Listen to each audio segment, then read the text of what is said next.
भाई कहानी फंस गई है मुश्किल में। एक तरफ सरोज चाहती है कि कहानी उसका साथ दे और दूसरी तरफ युग चाहता है कि कहानी उसका साथ दे।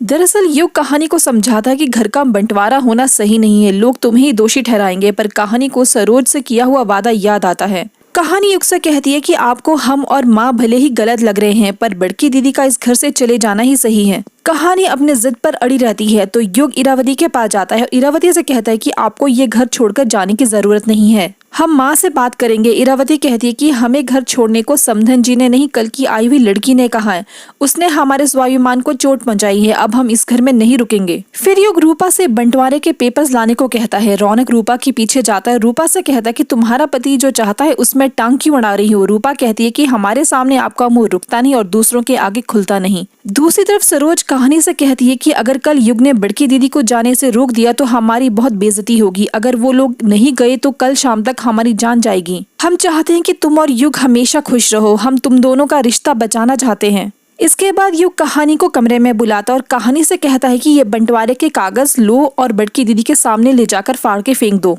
कहानी कहती है हम ये नहीं कर सकते, हम बड़की दीदी को जाने से नहीं रोकेंगे। युग कहता है कि नहीं रोकोगी तो पहले जैसा कुछ नहीं रहेगा, ना ये घर, ना हम, ना तुम, ना ही ये रिश्ता।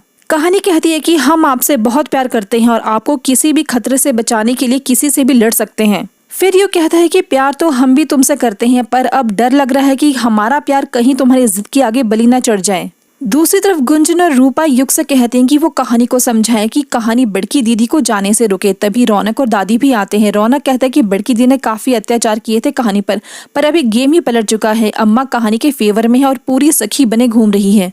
दादी कहती है कि तुम अपनी पत्नी और माँ की बात मान लो। युग कहता है कि ऐसा नहीं होगा, वो लोग कहाँ जाएंगे। तभी गुंजन आती है और कहती है कि हम कहीं भी चले जाएंगे पर यहाँ नहीं रहेंगे। पीछे से इरावती भी आती है और युग से कहती है कि गुंजन को तो तुमने छोड़ ही दिया है, कल हम भी ये घर छोड़कर चले जाएंगे, कल के बाद तुम गुंजन का चेहरा नहीं देख पाओगे। तो इरावती कर रही है युग पर इमोशनल अत्याचार। इरावती चाहती है कि युग किसी भी तरह से इरावती और गुंजन को उस घर से जाने से रोक ले। तो अब क्या करेगा युग, कैसे रोकेगा इरावती और गुंजन को जाने से? जानने के लिए देखते रहिए नमक इश्क और इस तरह के अपडेट्स के लिए चैनल को सब्सक्राइब करें।